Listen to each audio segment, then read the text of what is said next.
नमस्ते।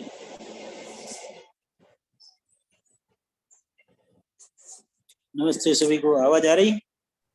हाँ नमस्ते मनर भैया। नमस्ते जी, आवाज आ रही है।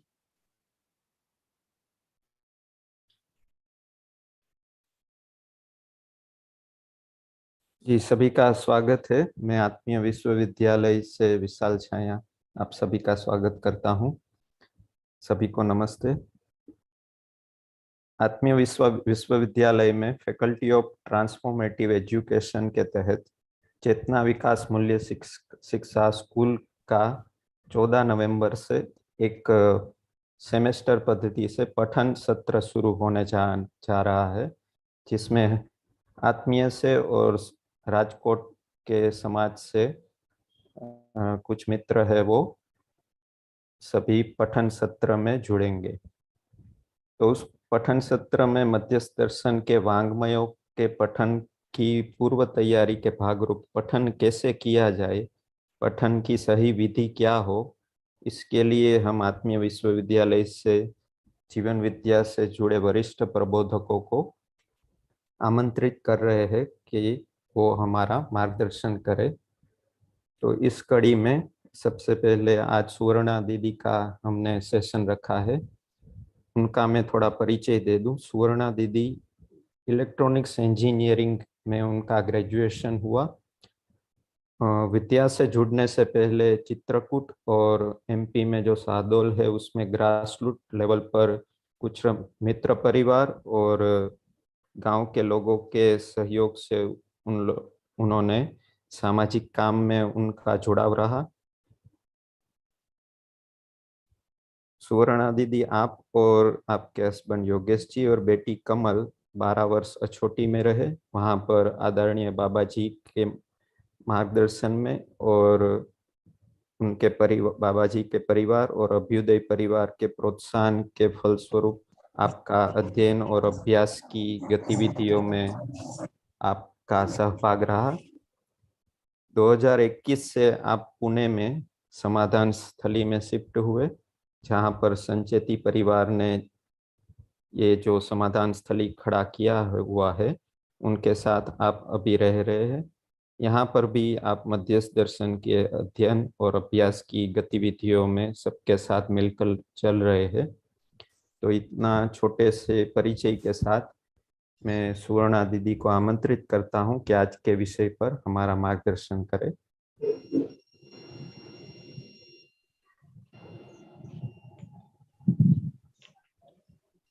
आप सभी को नमस्ते। मेरी आवाज आ रही है? जी दीदी, बढ़िया से आ रही है। अच्छा, तो सभी को प्रणाम करते हुए और अपनी बात को रखने से पहले मैं आदरणीय बाबा जी, माता जी और आप सभी बंधु भगिनों को प्रणाम करती हूँ। बाबा जी के प्रति कृतज्ञता को व्यक्त करती हूँ, जिनके मार्गदर्शन, प्रत्यक्ष सानिध्य और समय समय पर जो कुछ भी प्रोत्साहन या इस तरह से जो उन्होंने हमको दिया, उसके कारण मैं आप सबके सामने अभी बात कर पा रही हूँ।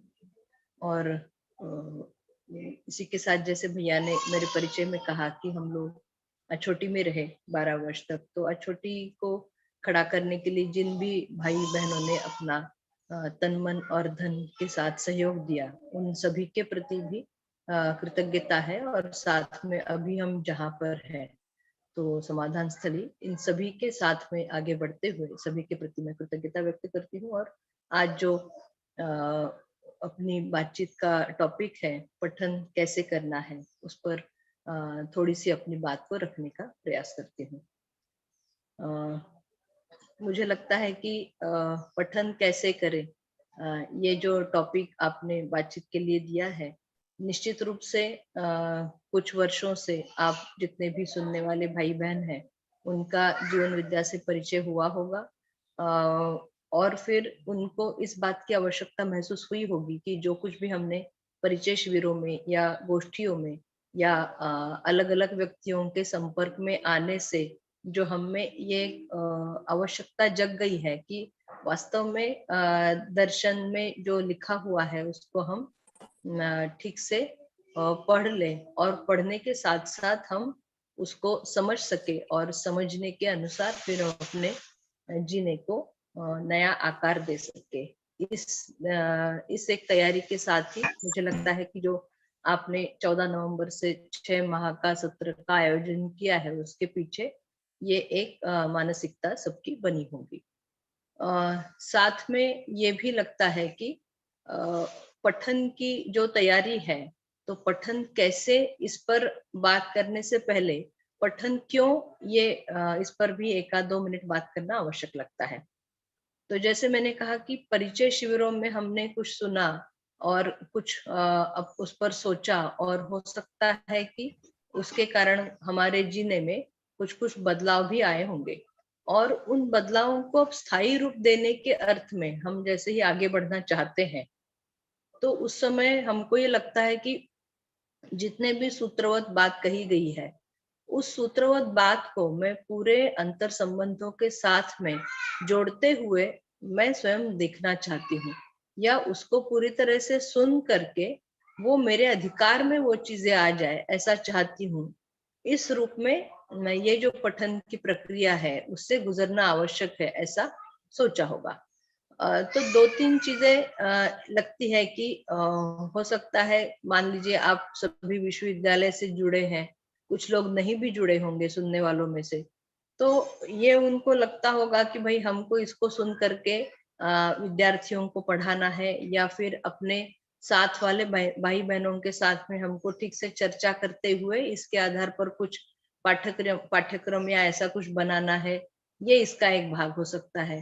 हो सकता है किसी के मन में ये विचार ना हो, लेकिन उनको लगता है कि मुझ में जो कौतूहल बना है, कौतूहल जगा है, कि ये हमने जितना परिचय शिविर में सुना, उसको हम अब ठीक से पढ़ करके अपने कौतूहल को शांत करना चाहते हैं, अपनी जिज्ञासाओं की तृप्ति करना चाहते हैं। इस रूप में पढ़ने का हमने सोचा होगा।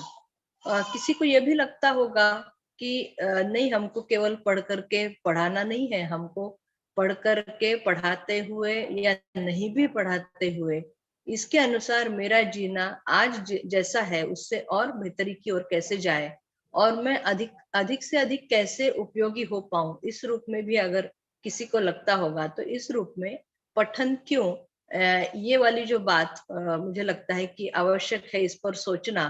तो मैं ये जरूर कहूंगी कि अभी 6 महीने के सत्र में ज्वाइन होने से पहले जितने भी पार्टिसिपेंट्स होंगे, वो सभी अपने मन में ये इस पर जरूर सोचें कि मैं ये जो पढ़ने जा रही हूँ, या पहले भी थोड़ा बहुत पढ़ा होगा, मैं बिल्कुल नहीं पढ़ा होगा ऐसा नहीं कहना चाह रही, थोड़ा भी पढ़ा होगा, तो उस पढ़ने को मैं एक ठीक ढंग से विधिवत क्रम देने के हिसाब से जो आगे बढ़ना चाहती हूँ।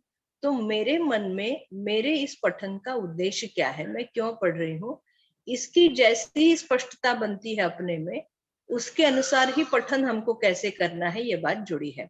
और जिसने जो उद्देश्य रखा होगा, उसी उद्देश्य के अनुसार वो पठन करेंगे। तो कैसे का डिजाइन भी थोड़ा थोड़ा व्यक्ति की अपनी जो प्रवृत्ति है या अपनी जो आवश्यकता है उसके अनुसार बदलता है। तो ये दिखता है कि जितना हम पठन क्यों को उत्तरित करते हैं, पठन कैसे को करते समय जो जो अड़चने आती है हमको, उनकी ओर हम फिर से रिविजिट करते हैं और मैं क्यों पढ़ रही हूँ, ये जब स्वयं को याद दिलाते हैं तो फिर आने वाली जो बाधाएं हैं वो धीरे धीरे मतलब कम होने लगती है, और अपना जो किन्हीं कारणोंवश उसमें जो अड़चने आ रही है वो धीरे धीरे हम स्वयं भी उसको साइडलाइन कर सकते हैं, या फिर और लोगों की मदद से भी उसको ठीक करने में लग सकते हैं। ये तो हो गई पठन क्यों वाली बात। मैं ये पूछना चाहती हूँ कि वीडियो कंटिन्यू रखूं या इसको बंद करके केवल ऑडियो रखूं? आवाज ठीक से आ रही है? हाँ दीदी, आवाज ठीक से आ रही है और हाँ वीडियो को भी ठीक है। अगर आप बंद करना चाहें अच्छा तो कर सकते हैं।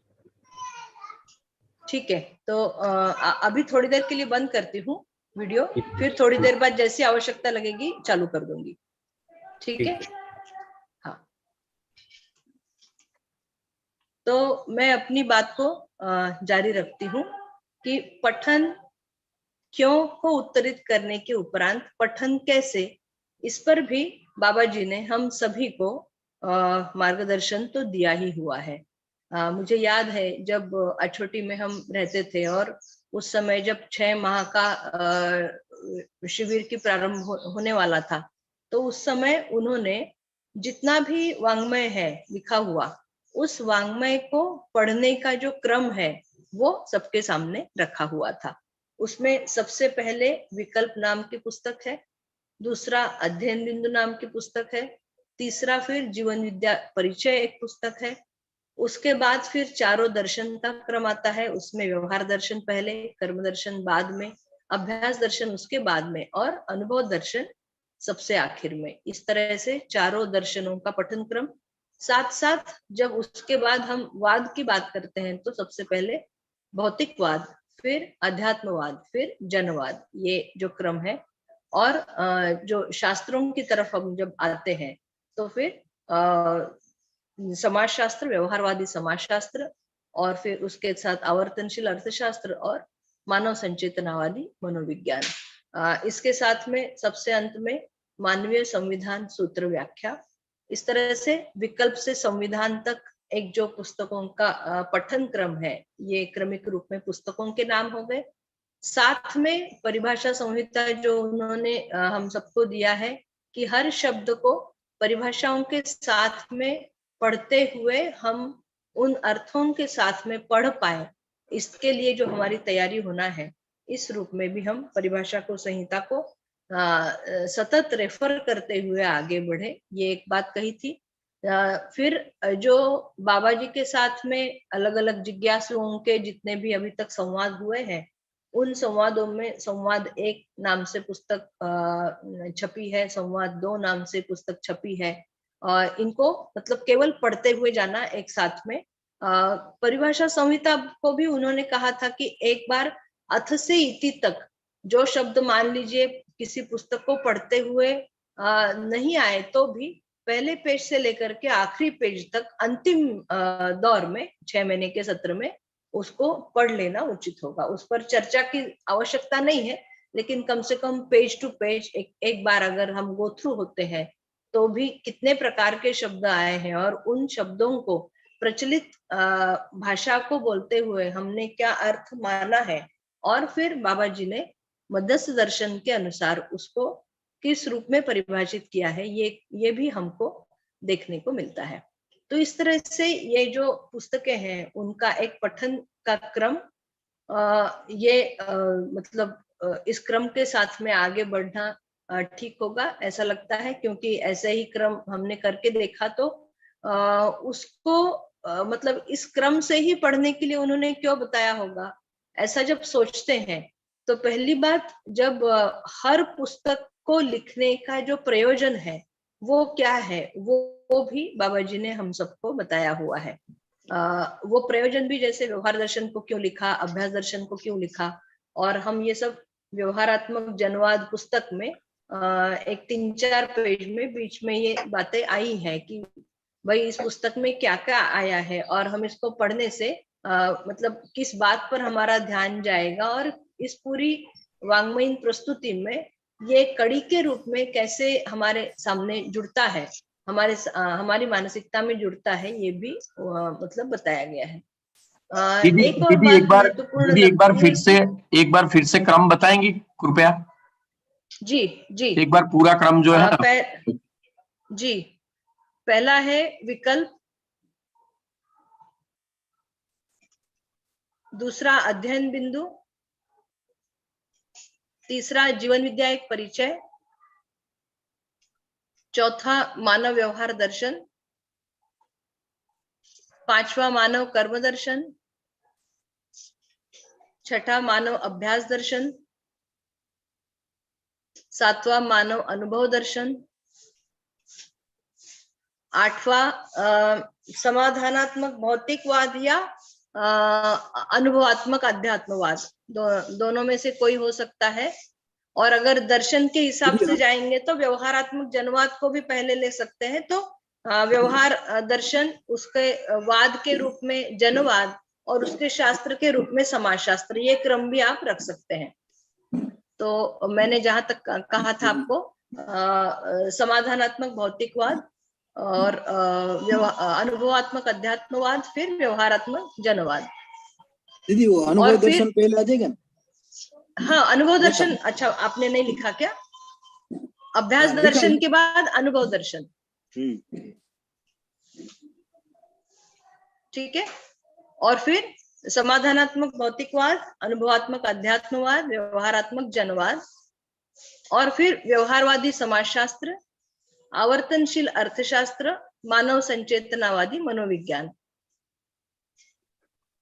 और फिर अंत में मानवीय संविधान सूत्र व्याख्या। धन्यवाद दीदी, हो गया। हाँ, इन सबको करते हुए परिभाषा संहिता को रेफरेंस में रखना ये जरूरी है, हर व्यक्ति के पास में वो पुस्तक रहे। और फिर अंत में संवाद 1 और संवाद 2, ये पुस्तकें जो छपी हुई है उनको सबसे अंत में केवल पढ़ लेना। इतना समय आपके पास बचेगा, उस अनुसार उस पर चर्चाएं हो सकती है, अन्यथा केवल पढ़ने से भी हो सकता है उस दौरान। ये क्रम हो गया। इसमें एक बात पर ध्यान जाता है कि जैसे बाबा जी ने खुद कहा, दर्शन जो लिखा है उन्होंने, जो कुछ भी उन्होंने देखा या जो अनुभव किया, वो सारा सूत्र रूप में जैसे दर्शन में आया है, उसका जो विश्लेषणात्मक रूप है वो सारा वाद के रूप में है। ये जो तीनों वाद के नाम बताए, भौतिकवाद है और अध्यात्मवाद है और जनवाद है, और उसका जो जीने की कला के रूप में जो वाला भाग है वो सारा शास्त्रों में आया है। तो ये भी एक मोटा मोटा हमको ध्यान में हम रख सकते हैं कि दर्शन, वाद और शास्त्र, और इन सबको फिर अंतिम रूप जो दिया है वो संविधान, मानवीय संविधान सूत्र व्याख्या के रूप में दिया है। तो ये पठन के क्रम को इसी रूप में रखना क्यों जरूरी है, इसको भी समझना जरूरी है।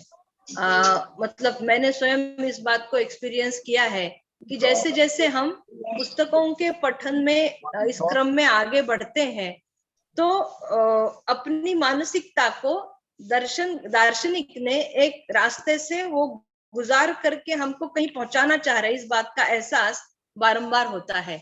और इसी बात को बाबा जी ने टेक्निकल भाषा में या फिर परिभाषा के रूप में या फिर उसको व्याख्या देने के रूप में किस तरह से बताया। तो हम जो पुस्तकों को विधिवत पढ़ते हैं तो हम अपनी कल्पनाशीलता को उस ओर ले जाते हैं, ऐसे मोड़ते हैं कि ये सारा विधिवत पठन क्रम हमारी कल्पनाशीलता के लिए मार्गदर्शिका बनता है। ये बहुत ही जरूरी चीज है समझने के लिए, ऐसा मुझे लगता है, क्योंकि इसमें हम जब बदलाव करते हैं तो जो उन्होंने सोचा है कि किस तरह से हम उस जगह पर उस फेज में कैसे पहुंचेंगे ताकि हमको देखने के रूप में या फिर विश्लेषण करने के रूप में या फिर जीने के रूप में कैसे उसको जोड़ना है, ये सारा स्टेप बाय स्टेप हमारे लिए इसका मदद हो जाता है। इसलिए वो कह रहे हैं कि पुस्तकों का विधिवत पठन का क्रम जो है वो हमारी कल्पनाशीलता के लिए मार्गदर्शिका के रूप में मतलब मदद करता है। तीसरी बात ये मतलब उन्होंने कही थी, जैसे 6 महीने का सत्र वहां पर चलता रहा छोटी में, तो कोई भी पुस्तक हम शुरू करते हैं, जैसे विकल्प पुस्तक है, तो विकल्प पुस्तक की अगर नंबर ऑफ पेजेस देखेंगे तो वो बहुत कम है। तो हो सकता है कि हमने पहले राउंड में शुरू से लेकर के अंत तक केवल शाब्दिक रूप में उसको पढ़ लिया। तो वो ये कहते थे कि अगर बड़ी पुस्तक है तो एक दिन कंटिन्यूअस 100 पेजेस को पढ़ना। तो एक बार 100 पेज को हमने पढ़ लिया, उसके मान लीजिए कि उसके बाद का जो राउंड है उसमें से 25 पेज आपको चुनना है। उन 25 पेजेस को हम स्वयं पढ़े अकेले में, उन 25 पेजेस को हम मतलब फिर से क्लास में पढ़े सबके साथ में, और फिर आपने अगर ग्रुप डिस्कशन का भी ऐसा कुछ सोचा है तो जो अलग अलग ग्रुप्स बनते हैं उसमें भी इन 25 पेजेस पर पढ़ करके चर्चा हो जाए। तो इसका मतलब पूरे वाङ्मय में हर पेज को हम 4 बार पढ़ पाएंगे इस 6 महीने के दौरान, ऐसा लगभग हो पाता है, ये मैंने देखा है।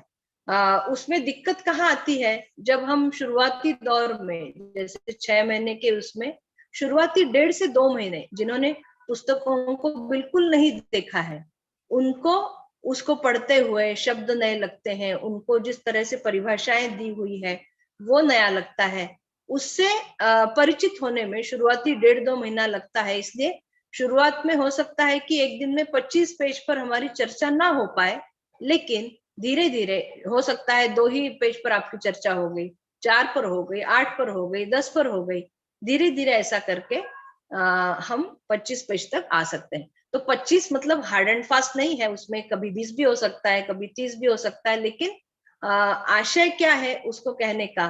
तो कुल मिला के शुरू में 100 पेज पढ़ने से एक हमारे सामने व्यू आता है, और उस व्यू में फिर धीरे धीरे उसको हम छोटे छोटे रूप में अपने से जोड़ते हुए जब पढ़ते हैं और चर्चाओं को करते हैं तो वो हमको अच्छे तरीके से कनेक्ट होता है, ये एक बात ध्यान में आती है।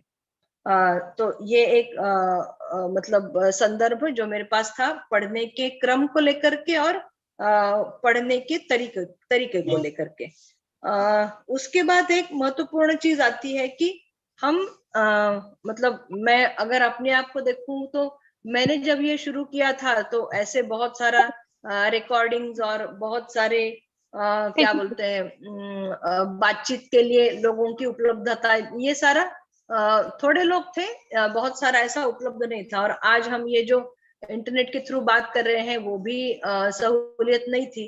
तो जितने भी लोग हैं हमसे जुड़े हुए, कुल मिला के पठन हम केवल पुस्तकों से करते हैं क्या? तो पुस्तकों से केवल हम नहीं करते हैं। पहली बात तो ये, हम जो कुछ भी किसी भी व्यक्ति के ही द्वारा हम किसी पुस्तक के साथ में पढ़ने का प्रयास करेंगे तो वो व्यक्ति से भी हम सुनते हैं, उस पुस्तक से भी हम सुनते हैं, और इस बीच से जो भी घटनाएं गुजरती है या उसके आगे पीछे भी जो घटनाएं उससे हम गुजरते हैं, उन सभी से हमारा पठन होते रहता है। तो पुस्तकों के साथ में, व्यक्ति के साथ में, क्योंकि बिना व्यक्ति के तो पुस्तक में क्या लिखा है वो ठीक से पहुंच नहीं पाएगा, और फिर घटनाओं से सभी तरीके से हम सुनते हैं, सभी तरीके से हम पढ़ते हैं। तो इन सब में करते हुए जब हम इसमें ध्यान दे के पढ़ते हैं, क्योंकि जो भी कोई पढ़ते हैं तो आप मतलब ये पहले अगर जिन्होंने पढ़ा होगा उनको ये ध्यान में आएगा कि हमने मान लीजिए 2 वाक्य पढ़े, उससे संदर्भ में कोई बात पहले से हमने सुन रखी है या पढ़ रखी है, वो बीच बीच में आती है। ऐसे समय में फिर क्या करेंगे? फिर हमको अपने में द्वंद्व होता है कि ये जो अभी जो बाबा जी बात लिख रहे हैं वो ठीक है या पहले से मैंने जो सुन के रखा है वो ठीक है। तो ये चीजें बीच बीच में आती है। उसको उन्होंने ये कहा है कि जब भी हम पढ़ने के लिए शुरुआत करते हैं या फिर पढ़ने के क्रम को अपने में देखते हैं तो बीच बीच में हम मतलब हो सकता है कोई जो व्यक्ति है जो साथ में है उसकी पूरी बात को हम सुन नहीं पाए। उन्होंने जितनी बात को कहा हमारे सामने वो हम पूरी बात को नहीं सुन पाए। क्यों नहीं सुन पाए? तो फिर हो सकता है हमारी एकाग्रता उस समय नहीं थी। उसको उन्होंने बात को अनसुना कर दिया, ऐसा शब्द दिया बाबा जी ने। दूसरी बात क्या हो सकती है कि हमने जिस समय वो पुस्तक मतलब जो वाक्य पढ़ा उसको परिभाषाओं के साथ में अपनी कल्पना में उसका अर्थ लाने का प्रयास किया, लेकिन उस जगह पर मेरा ध्यान नहीं था। ध्यान नहीं था तो इसका मतलब मैंने अनदेखा किया। तो एक तो ये हो सकता है पढ़ते समय या सुनते समय अनसुना होना, ये हो सकता है, या अनदेखा होना ये भी हो सकता है। इसका मतलब बाबा जी ने जितना लिखा है, जितना बोला है, वो जैसा लिखा है, जैसा बोला है, वैसा ही अगर सुनने का प्रयास करते हैं और उसमें अपनी मानसिकता से कुछ मिलावट किए बिना हम अगर उसको सुन पाते हैं या पढ़ पाते हैं तो वो बेहतर होगा। और मुझे लगता है पठन के क्रम में जैसे जैसे हम आगे बढ़ते हैं वो चीजें होने लगती है, लेकिन अपने आप को उस जगह पर हम जैसे मिलावट हो रही कि नहीं हो रही है देखने के लिए अपने को उस जगह सतर्क होना पड़ता है कि भाई ये मैं पहले इस बात को पढ़ तो लूं, मेरे पास जो रखा है वो तो है ही, लेकिन जो नई बात मेरे सामने आ रही है उसको अगर मैं ठीक से लेना चाहती हूँ तो मैं फिर उसको अनदेखा किए बिना, अनसुना किए बिना या मिलावट किए बिना मैं इसको पढ़ पाऊं तो फिर ये मेरे लिए जितना समय मैं इस बात के लिए दे रही हूँ वो अधिक अधिक उपयोगी हो सकता है। ये एक बात इसमें ध्यान में आती है। तीसरी बात ये इसमें ध्यान में आती है कि कई बार क्या होता है हम जब मतलब शुरू करते हैं पढ़ना तो शब्द तो बाबा जी ने कहा कि शब्द तो परंपरा के ही है और अर्थ या परिभाषाएं बाबा जी ने दी है। तो जब तक हम नई परिभाषाओं के साथ में पढ़ते समय अभ्यस्त नहीं होते हैं तब तक पुराने अर्थों के साथ ही हम अधिकतर चलते रहते हैं। बीच में एक आध शब्द जो बिल्कुल हमारी बोलचाल की भाषा में नहीं आया है तो वो शब्द को हम रेफर करते हैं परिभाषा संहिता के साथ में और फिर हम आगे बढ़ते हैं। तो ये इस बात की एक संभावना रहती है कि हमने अभी पूरा पढ़ा नहीं है या पूरा समझा नहीं है, लेकिन उसमें से या तो भाषा कठिन है, ये एक कमी हम निकाल सकते हैं, या इतना डिफिकल्ट वे में या साइक्लिकल वे में क्यों लिखा है ये कमी निकाल सकते हैं, या फिर लिखने वाले की शैली ऐसे कैसे है ये कमी निकाल सकते हैं। तो केवल कमी निकाल सकते ऐसा नहीं मैं बोल रही हूँ, हमको बहुत चीज कहीं पर छू गई तो उसके बारे में हमको अच्छा भी लगता है, उस पर भी हम ऐसी बहुत सारी बात मतलब कह देते हैं, उसमें भी वो बात जैसी एट इज रूप में आई है वो नहीं हमसे होने के कारण उसमें दिक्कत हमारे लिए खड़ी हो सकती है, क्योंकि उस आधार पर जब हम कोई निर्णय लेना चाहते हैं तो वो अगर कमी निकाला है इसलिए कमी हमने निकाली है और उस आधार पर निर्णय लिया है तो वो निर्णय कैसा होगा, या हमने अभी हमारी एक योग्यता है और उससे बहुत कुछ आगे मतलब सोच करके हमने कोई और निर्णय लिया है तो वो भी दोनों स्थितियों में हमारे लिए तकलीफ की जगह ना बने, ये उसके पीछे कहने का आशय है। तो कमियां भी निकालना कब हो सकता है जब पूरा समझ लेंगे और उसमें कुछ बच गया है ऐसा कहने की जगह में जब हमारी योग्यता बनेगी तब वो स्थिति हो सकती है। नहीं तो फिर हमने पूरा पढ़ा नहीं है, हमने पूरा सुना नहीं है, लेकिन उस आधार पर निर्णय लेने से वही फिर अनसुना और अनदेखा करने की जो स्थितियां हैं वो हो सकती है। और अगर पूरी तरह से समझ जाते हैं तब तो फिर हम और अधिक कैसे सार्थक तरीके से जी सकते हैं, केवल उसका ही विचार रहता है फिर तो, क्योंकि जिसने हमको इतने प्रकार से पुष्ट कर दिया मानसिक रूप में और शारीरिक रूप में, और फिर उस आधार पर कैसे अधिकाधिक सार्थक, उपयोगी, उपकारी इस रूप में जीने का हम अभ्यास कैसे कर सकते हैं उस ओर ही आगे बढ़ना होता है। तो फिर मतलब ये बातें ध्यान में आती है। तो इस पठन का क्रम जो है इसको बाबा जी ने शब्द दिया शास्त्राभ्यास। ये उन्होंने अपने बातचीत के उसमें और वांग्मय में भी इसको कहा कि ये हम जो कर रहे हैं वो क्या है, वो शास्त्राभ्यास है।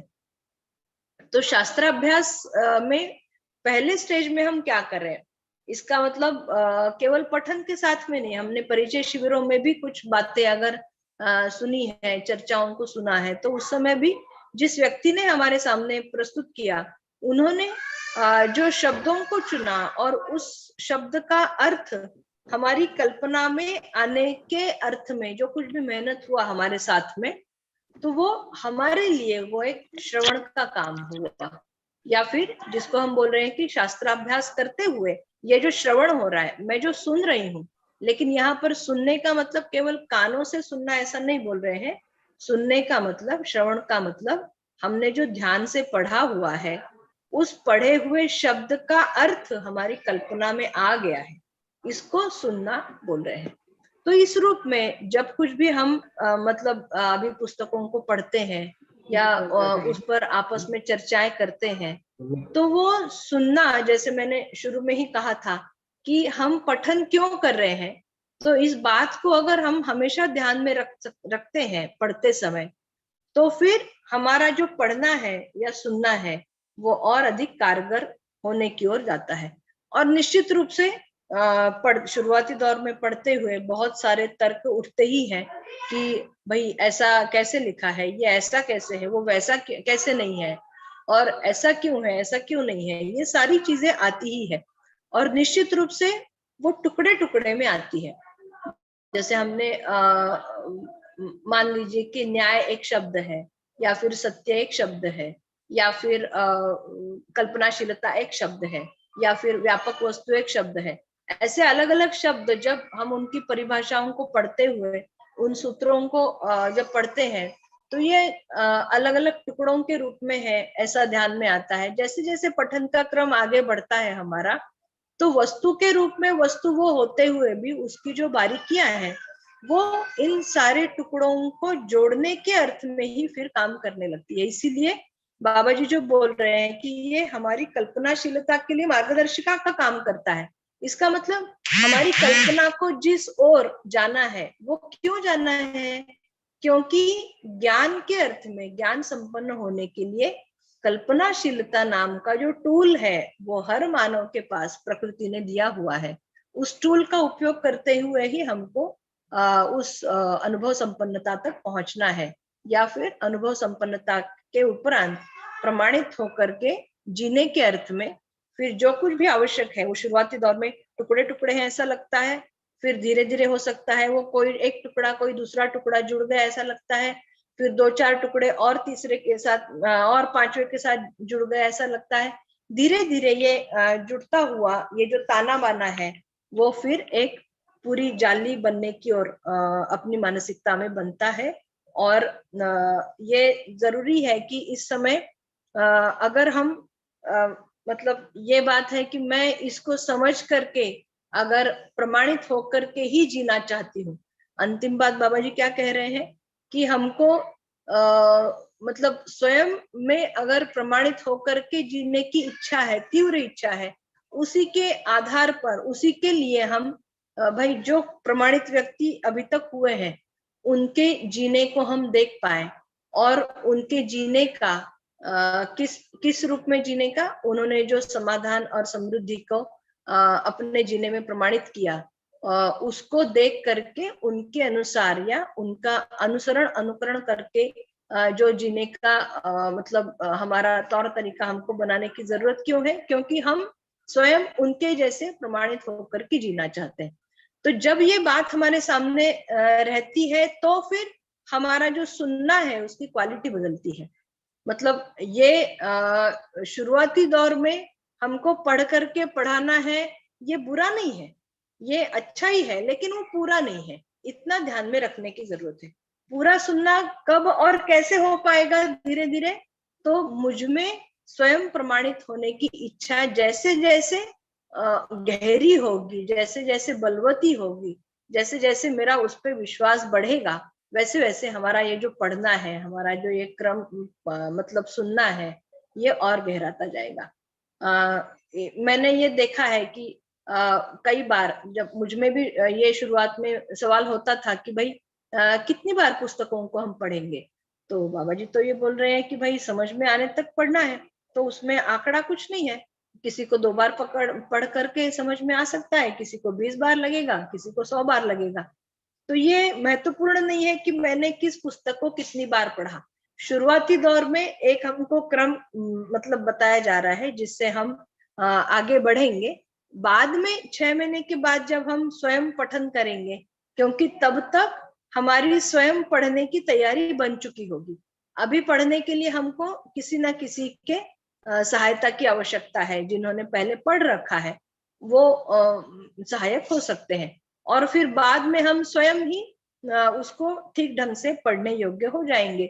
तो तब तक हमको पढ़ते रहना है जब तक अपने में मतलब हमको जैसी वास्तविकता बाबा जी ने पूरे वांग्मय में लिखी हुई है, उस वास्तविकता को वो जैसी है वैसा मैं देखने योग्य नहीं होने तक मुझ में जो जब तक तर्क रूप में चीजें बनी हुई है तब तक तो हमको पढ़ने का क्रम जारी रखना ही होगा। और उस जगह पर आकर के कि भाई जब तक मुझे ये संतुष्टि लगती है कि हाँ अब मुझ में सारा तर्क समाप्त हो गया है, और बाबा जी जो बोल रहे हैं मूल रूप में हमने ये परिचय शिविर में सुना ही होगा कि भाई अभी ब्रह्म स्थिति में जीते हुए प्रियहित लाभ नाम से दृष्टियां वृत्ति क्षेत्र में पाई जाती है। और जागृत होने के लिए जरूरी क्या है, जीवन में पहले से न्याय धर्म सत्य दृष्टियां है लेकिन वो अभी चालित नहीं हुई है। तो वो चालित होने के लिए जो कुछ भी सुनना जरूरी है, जो पढ़ना जरूरी है, जिस पर सोचना जरूरी है, वैसे जीने का अवसर बनाना जरूरी है। ऐसे करते करते जब अपने में वो न्याय धर्म सत्य दृष्टियों के आधार पर ही मैं चलना चाहता हूँ, ये निर्णय बनना और उसकी वरीयता होना, उसके आधार पर तर्क समाप्त होना, तब तक ये पढ़ने का क्रम जारी रहेगा। अगर इस बात को एकदम शॉर्ट में बोला जाए तो ये 4 लाइंस में इस तरह से बात कह सकते हैं। अभी अपने पास एक सीमित समय है और ये सारी बातें आप जब 6 महीने के पठन क्रम में गुजरेंगे तो निश्चित रूप से ये डिटेल में आएंगी। लेकिन ये प्रश्न उठ सकता है कि भाई अभी हम पढ़ रहे हैं तो कब तक और कितना पढ़ना है। तो इतना ही है कि हमको समझ में आने तक, हमको जब तक पढ़ने की आवश्यकता लगती है तब तक इसको पढ़ते रहना है। ये एक उसके साथ जुड़ी हुई बात महत्वपूर्ण मुझे लगी कि आपके साथ शेयर करूं। और फिर जब हम जैसे मैंने पुस्तकों का जो क्रम बताया शुरू में, उस क्रम में भी हमको ये दिखता ही है कि इस पुस्तक में इस बात को इस ढंग से लिखा है और अगली पुस्तक में इसी बात को किसी दूसरे ढंग से लिखा है। तो ये भी ध्यान में आता है। एक बार बाबा जी से पूछा था कि जब आप पढ़ेंगे आगे तो लगता है कि अरे वस्तु तो वही है लेकिन उसको यहाँ पर इस प्रकार से बताया है, दूसरी जगह पर और किसी प्रकार से बताया है। तो ये ध्यान जाता है कि बाबा जी ने स्वयं ही कहा था कि हमने तो 25 प्रकार से बता दिया, भाई जिसको जो तरीका ठीक लगता है वो उस तरीके को अपनाए और फिर अपने जागृति के लिए आगे बढ़े। तो तरीके बहुत सारे दिए हुए हैं समझने के लिए। मतलब संप्रेषण जो एक महत्व है उसका वो यही है कि अलग अलग व्यक्ति जिस भी धारा से आए हैं उनमें से किस व्यक्ति को कौन सा तरीका अपील होगा, उस आधार पर व्यक्ति अपने लिए वो तरीका स्वीकार कर सकता है और उस आधार पर आगे बढ़ सकता है। इसलिए ये भी हमारा ध्यान जाता है कि इसी बात को इस भी तरीके से कहा जा सकता है, इसी बात को किसी और तरीके से कहा जा सकता है। शुरुआती दौर में उसका एक थोड़ा सा हमको लगता है कि भाई ऐसा क्यों लिखा होगा इतने प्रकारों से, लेकिन धीरे धीरे वो भी बात स्पष्ट हो जाती है। फिर एक और बात इसके साथ महत्वपूर्ण लगती है कि जब हमको लगता है ये भाषा तो हमारी परिचय की नहीं है, ये दार्शनिक भाषा है, बाबा जी की लिखने की शैली ऐसा है, तो कोई उसको सरल करके हमको बताए। ये एक बहुत सारा बीच बीच में आता रहता है कि भाई इसकी भाषा हम बदल दे या अपने अनुसार हम उस परिभाषा को सरल कर करके लिखने का या फिर इसको बोलने का प्रयास करें। तो इसके बारे में भी बाबा जी हमको याद दिलाते हैं कि जिस भाषा का, जिन परिभाषाओं का उन्होंने चुनाव किया और हमारे सामने उस भाषा को रख दिया। तो भाषा को ऐसा क्यों रखा? क्योंकि सत्य भास जाए, ये उनका उद्देश्य रहा इन शब्दों का और परिभाषाओं का चयन करते हुए। तो सत्य भासने के अर्थ में जिस शब्द और परिभाषाओं को हम बदल देते हैं, जो कि हमारे पास में मतलब अनुभव संपन्नता ना होते हुए हम उसको बदलने की चेष्टा करते हैं, तो भाषा परिवर्तन से फिर जिस मतलब वो अर्थ ही उसका जब बदल जाता है, क्योंकि जो जिसने परिवर्तित किया उसका अपना एक मनमाने ढंग से उसका अर्थ हो जाता है, और फिर अंततः वो उसके अनुसार वैसा चित्रण हो जाता है। तो शब्द बदल दिया, उसका अर्थ बदल गया, उसके आधार पर अपने मनमाने ढंग से उसका चित्रण का स्वरूप बदल गया, और फिर सत्य समझ में नहीं आता है। कुल मिलाकर के अगर रिजल्ट के रूप में देखेंगे तो सत्य समझ में नहीं आना। इसलिए भाषा परिवर्तन के लिए मतलब सोचने की बिल्कुल आवश्यकता नहीं है। जैसी भाषा में दिया है उसी भाषा में हम कैसा समझ पाए और उसको जो लिखा है उसको एज इट इज हम कैसा ले पाए, ताकि हम सत्य समझने की ओर मतलब कितना करीब जा सकते हैं, ये एक इसमें सावधानी रखने की जरूरत है। क्योंकि बाबा जी बोल रहे, अगर हम सत्य का श्रवण करते हैं तो ही फिर उसका भास होगा, और सत्य का श्रवण नहीं करते हैं तो भास भी नहीं होगा, और भास नहीं होगा तो फिर बाकी की तो बात मतलब दूर की है। इसलिए ये जरूरी है कि जैसा लिखा है, जिस भाषा में लिखा है, जिस अर्थों के साथ में परिभाषित करते हुए लिखा है, उसको हम वैसा के वैसा पढ़ पाए, सुन पाए, और वैसी ही उसमें मतलब बातचीत भी कर पाए। इसको उन्होंने शब्दानुशासन एक शब्द से हमको इंगित कराया है कि शब्दों का जो अनुशासन है वो पढ़ते हुए या सुनते हुए इसको हमको ध्यान में रखना होगा।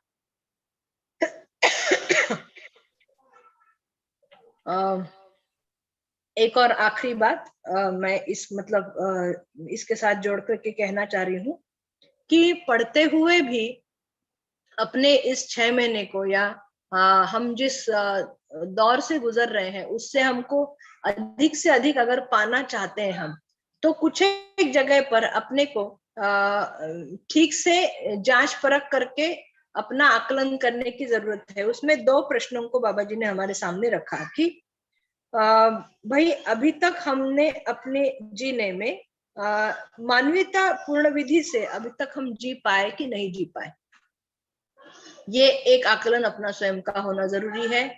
अगर मतलब जी पाए हैं तो क्यों, जी नहीं पाए हैं तो क्यों, और अगर जी नहीं पाए हैं तो उसको स्वीकारना भी जरूरी है कि मैं अभी तक मानवीयतापूर्ण विधि से जी नहीं पाई। तो ही फिर ये स्वीकारे बिना श्रवण ठीक से होगा नहीं। ये स्वीकारे बिना हमने जो पढ़ा है ये उसका अर्थ कल्पना में आना, वैसा चित्रित होना, ये हमसे ठीक से होगा नहीं। ये एक बात वो ध्यान दे रहे हैं। तो और दूसरी बात मतलब मानवीयतापूर्ण विधि से जिए नहीं है तो गलतियां तो हुई ही है, तो कहाँ कहाँ पर मेरे जीने में अभी तक गलती हुई है, तो इसको मैं स्वयं देख पाऊं और उसको मैं ठीक करना चाहती हूँ। तो गलती को स्वीकारे बिना सही होना होता नहीं है। ये एक बात जो महत्वपूर्ण आती है हमारे सामने, उस पर भी ध्यान रखते हुए हम जितना स्वयं के प्रति ईमानदार होते हुए चल पाते हैं, तो फिर हमारा पढ़ने की जो क्वालिटी है वो कम समय में बहुत अधिक हो सकती है। तो हम अपने इस पठन के क्रम में जितना अभी घोषित रूप में हम सबके साथ में ये 6 महीने का क्रम मतलब आत्मीय विश्वविद्यालय ने तय किया और हम सबको उसमें शामिल किया,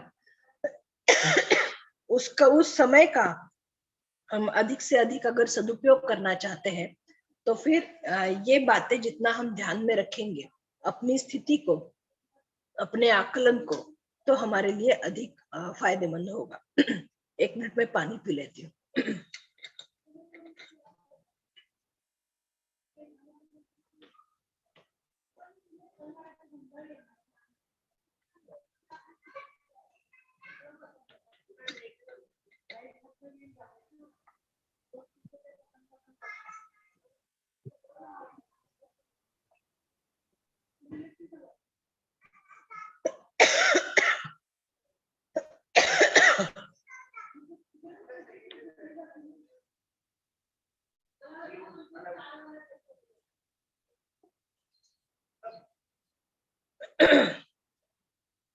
तो मुझे लगता है कि जो एक शुरुआती दौर में जो मुख्य बातें हैं जिस पर हम सबका ध्यान जाना जरूरी है, जिस पर मुझे भी, मैं स्वयं अपने पठन के क्रम को देखती हूँ तो अलग अलग समय पर अलग अलग बातों पर इसमें ध्यान जाता गया और चीजें फिर धीरे धीरे ठीक होती गई।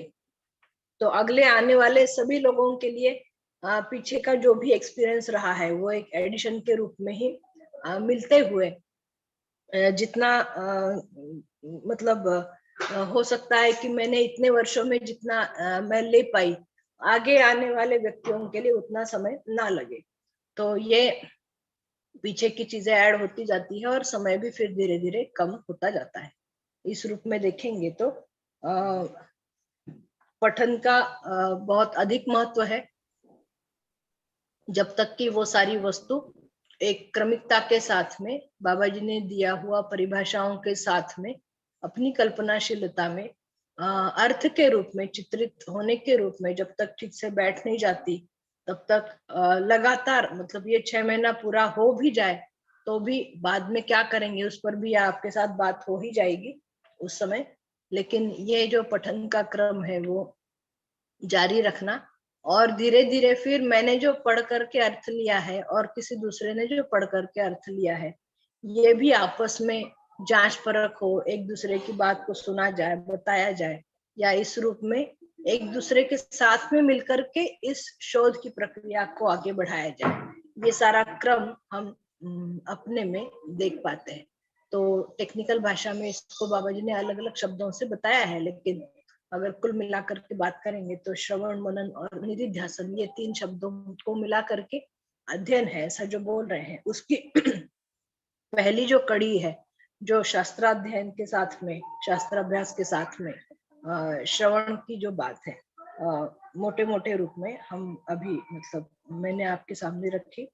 और इसके अलावा मतलब अगर कोई आप में से कुछ पूछना चाहते हैं अभी तो पूछ सकते हैं, और मैं अभी यहाँ पर रुकती हूँ।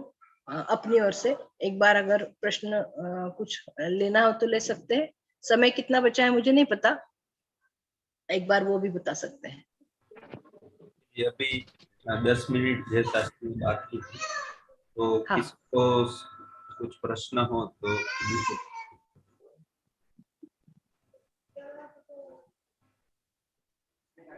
किसी को कुछ प्रश्न हो तो अपना माइक ऑन करके सुवर्णा दीदी से अपना प्रश्न रख सकते हैं।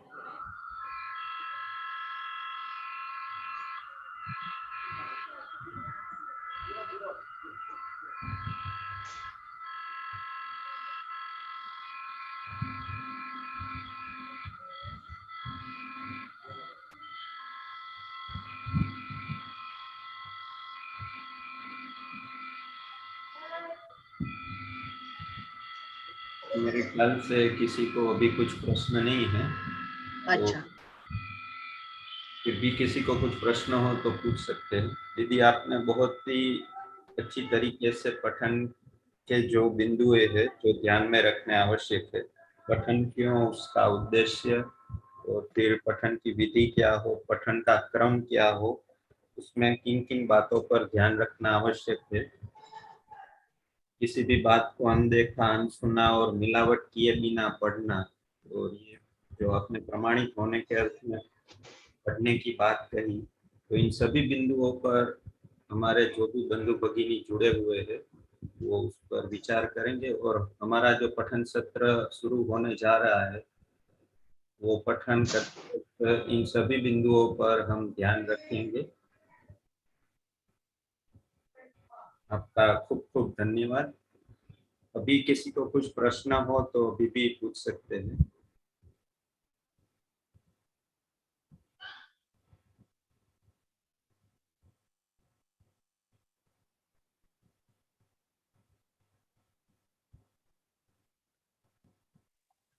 नमस्ते।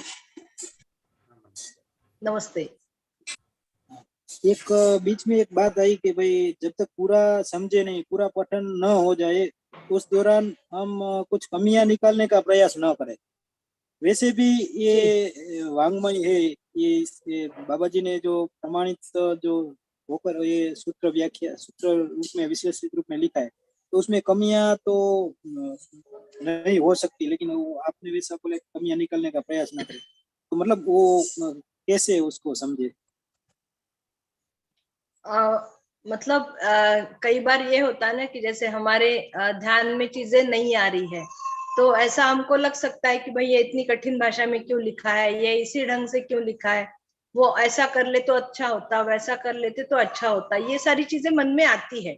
और जिस प्रकार से जिस मतलब एजुकेशनल ट्रेनिंग से हम लोग गुजरे हैं, वहां पर ये एक आम बात है। लेकिन बाबा जी जो हमारे सामने रख रहे हैं जिस बात को, तो वो ये कह रहे हैं कि पहले पूरा इसको पढ़ लो, पहले पूरा सुन लो। अगर ये मतलब ये ठीक ही है, ऐसा मानने की जरूरत नहीं है, लेकिन जब तक हम पूरा पढ़ते ही नहीं है, पूरा सुनते ही नहीं है, और उसके पहले ही क्या होता है, कई बार लोगों को लगता है कि हमने ये देखा है कि 6 महीने के सत्र में शुरुआत जब होती है तो किसी मतलब अभी 40 लोगों की संख्या मान लीजिए एक बैच में है, अलग अलग कारणों से कुछ व्यक्तिगत कारण रहते हैं, कुछ पारिवारिक दिक्कतें रहती है, कुछ काम की जगह पर कुछ दिक्कत आती है, तो व्यक्ति को उसको छोड़ना पड़ता है। लेकिन कुछ जगह पर ऐसा भी होता है कि ये हमको मतलब जिस रूप में आया है वो हमको इस तरह से पच नहीं रहा, ये भाषा अगर और सरल करने वाला कोई आदमी होगा तो वहां उनके पास हम जाएंगे, इसको समझेंगे। ऐसा करते हुए फिर वो वहां से छूटने की बात भी कई बार आती है। इस रूप में भी ये कहा कि हम थोड़ा सा धैर्य रख करके इसको समझने का प्रयास करते हैं, और जिन्होंने इसको समझने का पहले प्रयास किया है उनकी सहायता से भी अगर इसको कर सकते हैं, आगे बढ़ा सकते हैं, तो अच्छा रहेगा। नहीं तो क्या है कि उस आधार पर कुछ लोग तो ऐसा है कि उन्होंने उनका शुरुआत में मन लग गया, लेकिन उसके कारण उन्होंने छोड़ दिया। तो छोड़ दिया तो फिर ये उनका निर्णय उस अधूरे सुने हुए के आधार पर हुआ, या अधूरा पढ़े हुए के आधार पर हुआ। उन्होंने पढ़ा भी नहीं पूरा, सुना भी नहीं, और फिर क्या हुआ कि उन्होंने अपने तक नहीं रखा इस बात को, और 4 लोगों को बताया कि नहीं है ऐसे ऐसे होने से ना ऐसा मत करो, तो और लोगों को भी प्रभावित करना हो जाता है। इस रूप में भी ये कहा कि हम पूरा पहले सुन ले, पहले पूरा पढ़ ले, और स्वीकारना या नहीं स्वीकारना ये फिर हर व्यक्ति की अपनी स्वतंत्रता है, उस पर कोई दबाव तो है नहीं। बाबा जी ने स्वयं इसको प्रस्ताव विधि से ही हमारे सामने रखा है। मेरे कहने का आशय ये था। जी दीदी, ठीक है, धन्यवाद। हाँ, ठीक ठीक, हाँ स्पष्ट हो गया जी। क्योंकि वो रुक जाता है, वो पढ़ना जो आगे का क्रम रुक जाता है, वो हमारा समझना रुक जाता है। ठीक है, समझना रुकता है, और हमारे साथ हो सकता है और 4 लोगों का रुके जिनको हमने हाँ प्रभावित जी किया है। जी जी, धन्यवाद। ठीक बात है।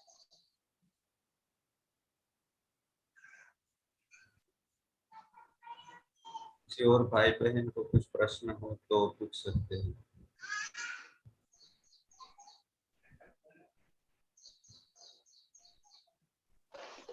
जी नमस्ते। नमस्ते दीदी।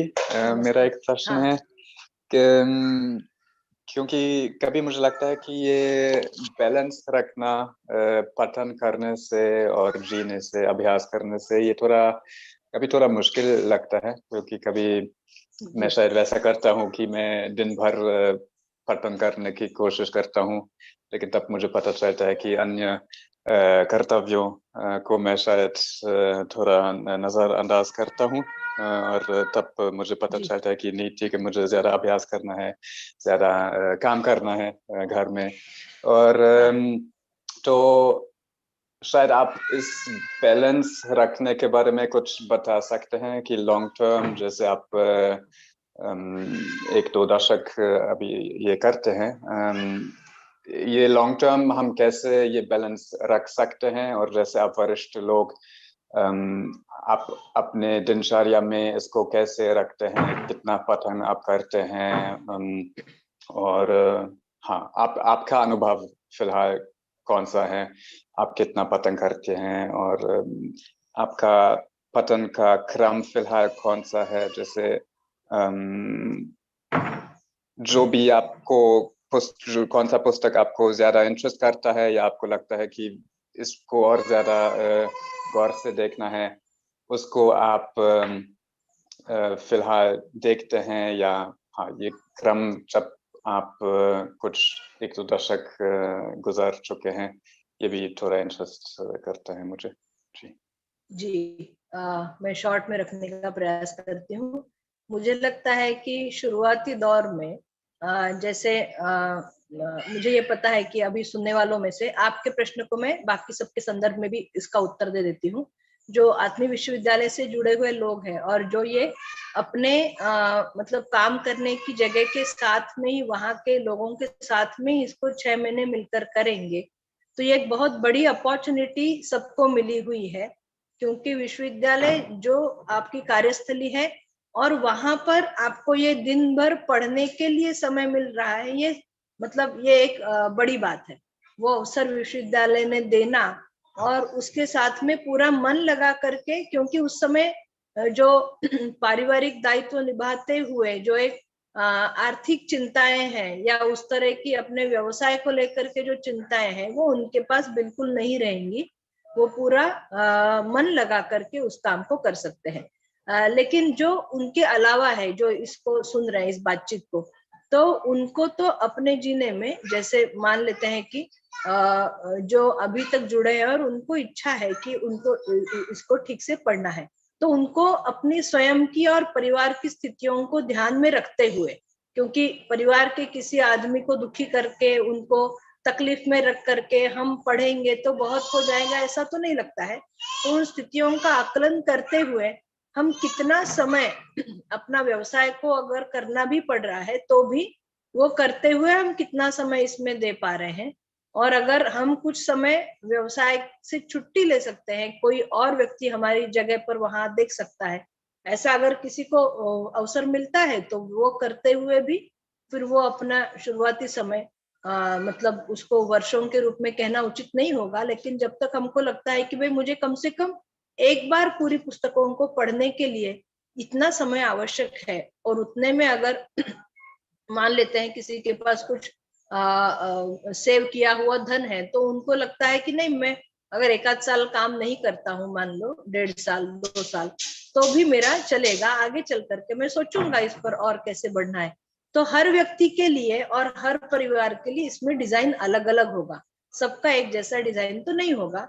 लेकिन पठन मुझे करना है तो, और जितना हम अभी 6 महीने के सत्र में करने की बात कर रहे हैं, तो लगभग 6 से 8 घंटा प्रतिदिन मिनिमम इतना तो पठन में लगता है, जब हम एक स्ट्रेच में केवल पुस्तकों को पढ़ना, उस पर चर्चा करना, उस पर सोचना, ये सारी चीजों को करते हुए और फिर अपना जो बाकी खाना पीना है और ये सारा वो साथ में चलता रहता है। तो मुझे लगता है कि शुरुआती दौर में ये सारी चीजें होने से बहुत ही सहूलियत मिलती है, बहुत आसान हो जाता है अगर किसी एक निश्चित समय तक हम अपने व्यवसाय से या वो करते हुए मतलब अलग रख करके थोड़ा समय इसको देते हैं तो। और अगर किसी के लिए ये सुविधा भी नहीं है तो उसके भी अलग अलग डिजाइन हुए ही हैं अभी तक। मान लीजिए हम काम कर रहे हैं लगातार, हम 6 महीना नहीं निकल सकते, तो थोड़े समय के लिए हम 10-15 दिनों के लिए आ गए, कुछ एक पुस्तकों को हमने पढ़ा, फिर वापस अपने काम में चले गए। तो हर प्रकार के डिजाइन से अलग अलग मतलब उसकी जो गंभीरता है वो अलग अलग तरीके से बनती है।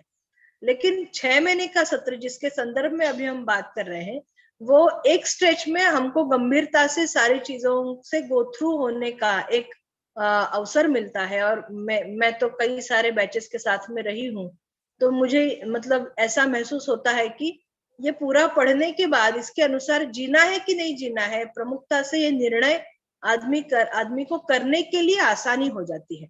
नहीं तो क्या है कि पठन हमारा वैसे तो कितने भी सालों तक चल सकता है, उसमें पढ़ना भी चालू रह सकता है और हमारा जीना अभी जैसे चल रहा है वैसा भी पैरेलली चालू रह सकता है।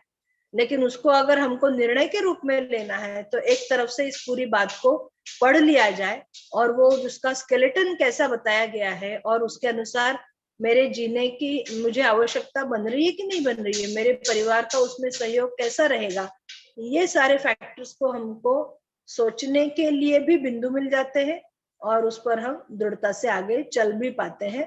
तो शुरुआती कुछ समय के लिए मेरा इतना ही कहना है कि अगर ऐसा समय मिलता है जैसा अभी सब लोगों को मिलेगा 6 महीने का, वो बहुत ही उपयोगी होता है। ये एक बात ध्यान में आती है। और आपने मेरे बारे में पूछा, तो मुझे लगता है कि पठन मैं आज भी करती हूँ, रोज करती हूँ, प्रतिदिन 1 से 2 घंटा, और बाकी फिर सारा चलता रहता है। पठन के साथ में मतलब उस पर सोचना और जो अपने जीने में हो रहा है उसको देखना, ये सारा भी कार्यक्रम चलता रहता है। और हम कहाँ कम पड़ गए, कहाँ क्यों कम पड़ गए, और इसको और कैसे बेहतर किया जा सकता है, उस पर भी सोचना, स्वयं में भी, मित्र मंडली के साथ में भी, ये सारा चर्चाओं का दौर चलता रहता है। तो मुझे लगता है कि शुरुआती दौर में जहां पर दायित्व कर्तव्यों में से जितने बिल्कुल नितांत आवश्यक है, जिनको किए बिना हमारा काम परिवार के रूप में नहीं चलेगा, उसको करते हुए पठन के क्रम को किया जाए। उसमें से अगर किसी को छुट्टी मिलने की संभावना है कुछ समय के लिए, परिवार के बाकी लोग उसको संभाल लेंगे, वो चल सकता है। नहीं तो फिर एक बार वो पठन का क्रम होने से आगे अपने परिवार को लेकर के इस बात के अनुसार अगर मैं जीना चाहती हूँ, तो मैं इन सभी स्तरों पर क्या क्या बदलाव करूं, सबके सहयोग से, सबकी सहमति से, उसमें हमको आगे बढ़ने की आवश्यकता होगी। मैं तो इतना ही कहना चाहती हूँ। मेरी बात पहुंच गई जो आपने पूछा था? जी जी जी, धन्यवाद, बहुत अच्छा। हाँ,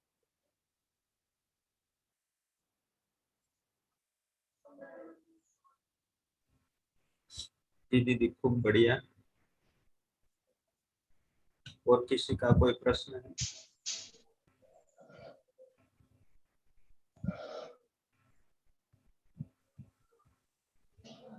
हेलो, नमस्ते सभी को। नमस्ते। आवाज ठीक से आ रही है दीदी? जी आ रही है। दीदी, मैं जय पटेल और मैं भी आत्मीय विश्वविद्यालय में ही हूँ।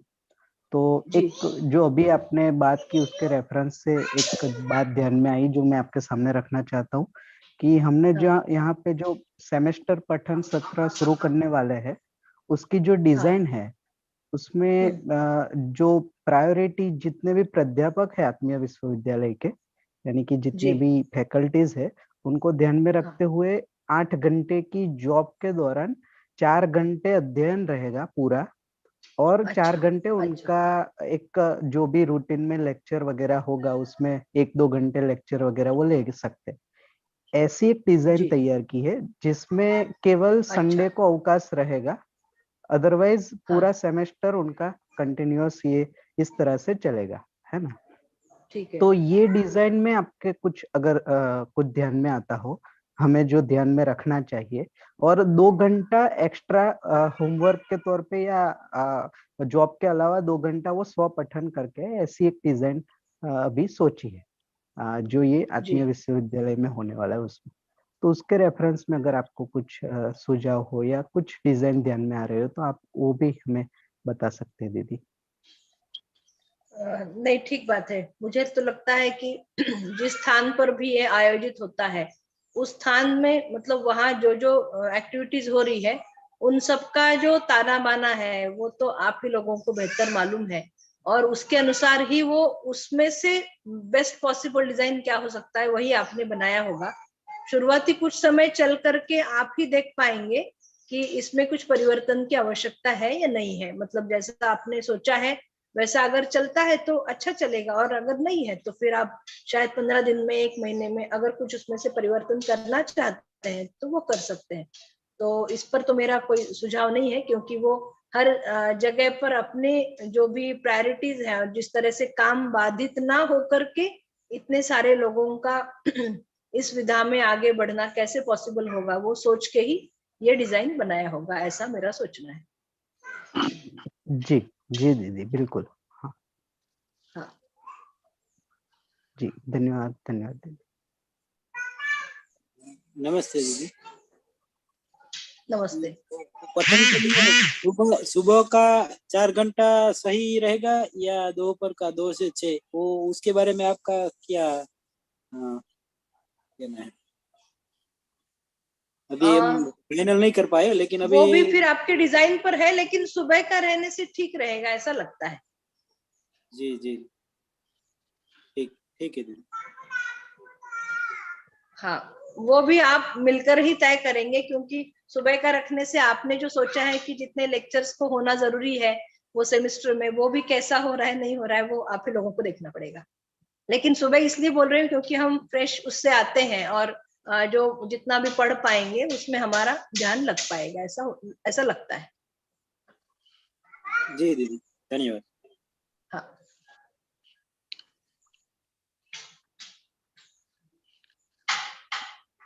हाँ दीदी नमस्कार। जी नमस्ते। मैं ग्वालियर से बोल रहा हूँ, सुरेंद्र सक्सेना जी। दीदी ये कहना था कि ये दर्शन की किताबें पढ़ते हैं तो इसमें बहुत से कठिन शब्द या कठिन लाइनें आती हैं, उनको हाँ। हम उनको किसी से पूछ लेते हैं, इसके बाद भी वो भूल जाते हैं। वो जो है पहुंच नहीं पाती हैं, या कोई समझाता है तो भी वो समझ में नहीं आती हैं। तो जैसे कि आपने कहा कि ये किताबें इसलिए कठिन है कि किसी सत्य तक पहुंचना है, तो सत्य तक पहुंचने की भाषा कठिन होती है। तो जैसे कि कॉलेज में पढ़ते थे, कोई कठिन किताब होती थी, उसके कोई नोट्स बन जाते थे या उनकी कोई कुंजी या गाइड बन जाती थी। ऐसी किताब पढ़ने के बाद फिर उसके बाद मूल पुस्तक को आराम से पढ़ सकते थे, क्योंकि उसका कंटेंट जो है वो क्लियर हो जाता था। अब हर बार किसी से कोई बात समझो फिर वो भूल जाते हैं। फिर तो इस प्रकार का कोई प्रयास अगर हो जाए कि इनकी खास तौर से जो 4 दर्शन हैं जो सबसे ज्यादा कठिन है, उनके कोई सिंपल नोट्स बन जाएं, फिर उनको पढ़ने के बाद वो समझ में आ जाए, फिर मूल पुस्तक ही कई बार पढ़ ली जाएगी। लेकिन मूल पुस्तक इसलिए नहीं पढ़ पाते कि वो समझ में नहीं आती है तो भूल जाते हैं उसको। इस संबंध में आपका क्या मत है, ऐसा होना चाहिए क्या? मुझे लगता है कि शुरुआती दौर में या फिर ऐसा अगर किसी भी उसके साथ में हो रहा होगा तो किसी व्यक्ति के साथ मिलकर के पढ़ा जाए उसको, ऐसा हो सकता है। और ये पढ़ते हुए भी फिर जिन बातों में अपना मन लगता है फिर वो चीजें भूलती नहीं है, ये भी एक बात है। तो उस जगह पर देखना पड़ेगा, मतलब एकाग्रता के साथ में, ध्यान के साथ में हम उसको पढ़ रहे हैं, लेकिन उसको अपने जीने के साथ में अगर जोड़ नहीं पा रहे तो हो सकता है वो पढ़ना हमारा वहीं पर रुक रहा है और फिर वो जीना एक तरह से चल रहा है, ऐसा तो नहीं हो रहा है। ऐसा ये स्वयं में ही देखना पड़ेगा। मतलब आपने जितनी बातों को कहा उस आधार पर मैंने जो अनुमान बनाया उस आधार पर मैं कह रही हूँ। नहीं दीदी, इसमें साथ में मैंने ये और ऐड किया था कि जो लोग समझ गए हैं, यदि वो इसके नोट्स बना दें तो नोट्स को पढ़ करके मूल वस्तु तक पहुंचा जा सकता है। नोट्स पढ़ लेंगे, इसके बाद मूल पुस्तक पढ़ लेंगे। तो इस संबंध में अभी तक कोई सार्थक प्रयास हुआ नहीं है। भैया, मतलब नोट्स की बात तो मुझे लगता है जब अपन कॉलेज में या स्कूल में नोट्स बनाते हैं तो हर व्यक्ति अपने ढंग से ही नोट्स बनाता है, जिसको जो उसका एक अभ्यास करने का तरीका होता है। और एक संयोग की बात रही कि कोरोना काल में पूरे 2 वर्ष जितने भी मतलब जीवन विद्या के शिविर हुए, गोष्ठियां हुई, चर्चाएं हुई, उन सब का वीडियो रिकॉर्डिंग या ऑडियो रिकॉर्डिंग अभी नेट पर उपलब्ध है। तो अलग अलग लोगों ने भी, मान लीजिए व्यवहार दर्शन एक पुस्तक है तो वो 4 लोगों ने उसको पढ़ाया हुआ, चारों लोगों का लिंक भी उपलब्ध है। तो उनमें से किसी एक को भी साथ में सुनते हुए आप उसको पढ़ सकते हैं, जिनका भी तरीका आपको ठीक लगता है और लगता है कि नहीं ये जो मेरी जो अड़चन है वो इस जगह पर इनका सुनने के साथ साथ मेरी अड़चन वो दूर हो सकती है। तो एक तरह से वो रिकॉर्डिंग्स ही नोट्स है, ऐसा मान सकते हैं, क्योंकि किन्हीं लोगों ने उसको प्रस्तुत करते हुए अपने पावर पॉइंट प्रेजेंटेशंस भी किए हैं, तो वो सारे पॉइंट्स के रूप में तो मिलेंगे ही आपको पूरा। हाँ ठीक बात है दीदी, पर ये वीडियो ऑडियो रिकॉर्डिंग जो है ना स्कैटर्ड है, ये एक उसमें नहीं है। कोई फॉर्म में होती है तो वो एक बार में पूरी किताब सिलसिले से पढ़ सकते हैं। तो इस संबंध में अभी कोई प्रयास हुआ नहीं है। इससे और पढ़ने में बड़ी दिक्कत आती है, कोशिश तो करते रहते हैं हालांकि। जी, मतलब हम बाद में भी थोड़ा सा बात कर सकते हैं इस पर। कुछ लिंक्स और ये सब मैं आपको दे सकती हूँ, वहां पर आपको थोड़ा बहुत इकट्ठा मिल जाएगा। तो आप इसी ग्रुप पे डाल दीजिएगा प्लीज। जी हाँ, और लोग भी देख लेंगे। ठीक है। थैंक यू दीदी। ठीक है, धन्यवाद। यहाँ पर प्रश्न और उत्तर का जो ये दौर है, यहाँ पर हम यहाँ तक ही रखते हैं। ठीक बात है। खूब खूब धन्यवाद। किसी का प्रश्न अगर रह भी जाता है तो वो आत्मीयों को भेज सकते हैं, तो अगले कुछ सत्रों में या तो दीदी को हम प्रश्न भेज देंगे। समय की सीमा की वजह से हम यहाँ पर रुकते हैं।